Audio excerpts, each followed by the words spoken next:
Hello, third graders. Today we're going to look at Chapter 3 of Poppy. Our one word for Day 3, Chapter 3, is avenge. So you can see it looks like the word revenge. We're going to look at avenge. One thing I'll point out before I start reading Chapter 3 is in the book, there's a really cool picture of the setting map. So if you want to pause the video and look at it a little bit more closely, you can.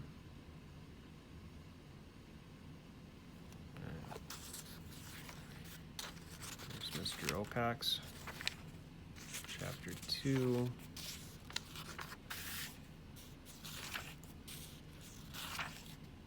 Chapter 3. Poppy alone. Poppy glanced to the east.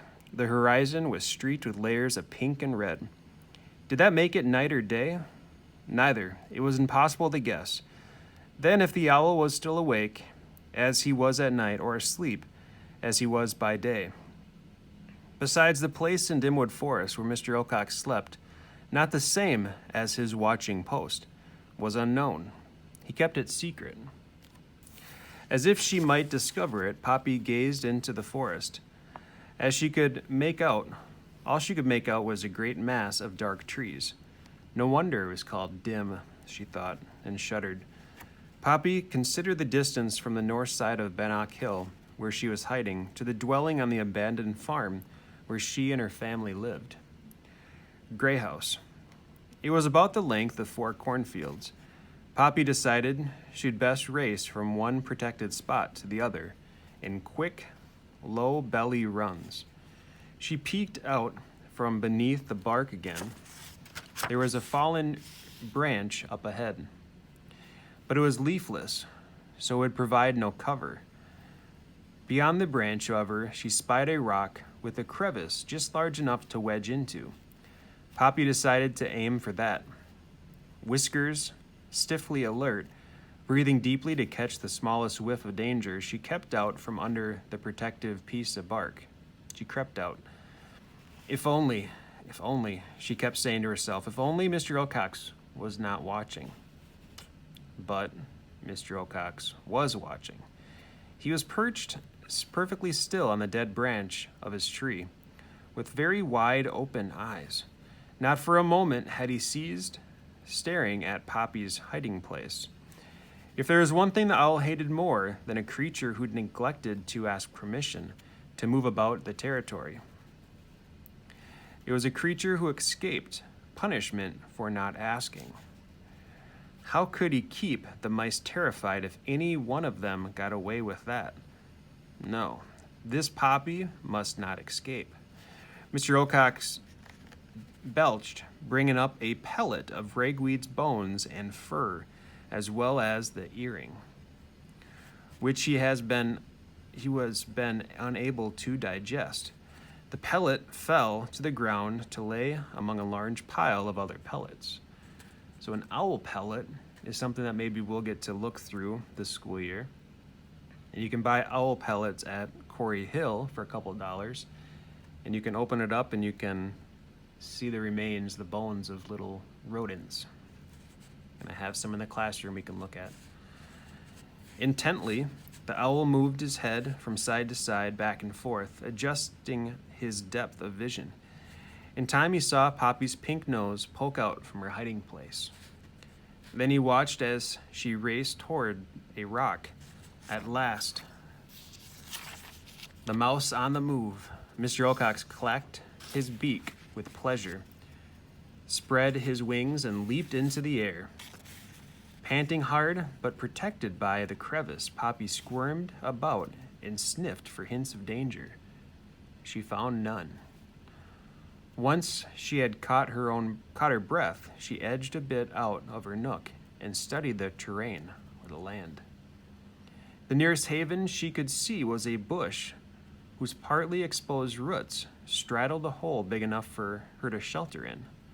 Unfortunately, the bush was on the far side of the flat open space, a long way from where she crouched.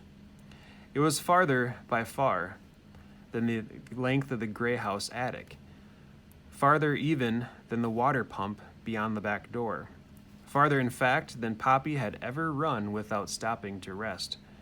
She sighed with dismay or sadness.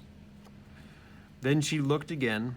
This time she spied a rectangular strip of wood propped against a stone on the upward angle. It was about halfway between where she hunched and the hole. Poppy told herself that if she tried, or if some danger appeared, she'd be able to hide briefly beneath the high end. Tense, she examined the eastern sky once more. It had grown lighter. Was it day yet?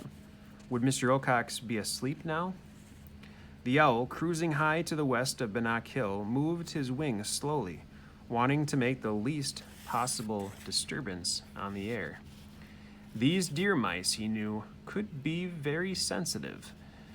As he flew, he kept his eyes fixed on Poppy's rock. The mouse's run suggested what she was doing, moving from protected spot to protected spot. Mr. Ocax was well aware that the biggest family of deer mice, very aware of the biggest family of deer mice in his territory, headed by that old foolish lungwort, lived in Gray House. More than likely, this Poppy was heading there. Well, then, how would she go? The owl spied a bush to the south side of the hill, though it was some distance from the rock. It would be a logical next hiding place for the mouse, but if it came to a race for that bush, he knew who would win. Mr. Ocax gave a hiss of satisfaction. There's that word again, satisfaction. Poppy cleared the rock crevice in one jump. Her landing, however, was awkward. It threw up a puff of dust. Swiftly, she scrambled back to her feet, then started to dash across the open area. Belly low, tail stiff as a nail, ears folded back, she pumped her legs like pistons. Mr. Ocax, circling above, saw the dust caused by the mouse's jump. The next moment, he spotted Poppy. In a flash, he calculated her speed and direction, determining the exact spot where he would catch her. He made 4 quick, strong wing pumps, which brought him to the proper altitude. Then he dived. Poppy streaked over the ground. Though she felt as though her heart would burst, she was almost halfway to the bush. Soon she would be passing the wood strip. Mr. Ocax, who had plummeted to a spot not far above and behind Poppy, threw out his wings, pulled back his head, thrust his claws forward in anticipation of the meal he was about to eat. He clacked his beak. Poppy, hearing the clack, cast a lightning glance over her shoulder. Mr. Ocax was right behind her, his fearsome talons set. The shock of seeing the owl so close surged through her like a bolt of electricity. With an enormous kick of her rear legs, she shot into the air, tumbling head over heels until she came down belly flat on the far end of the length of the wood.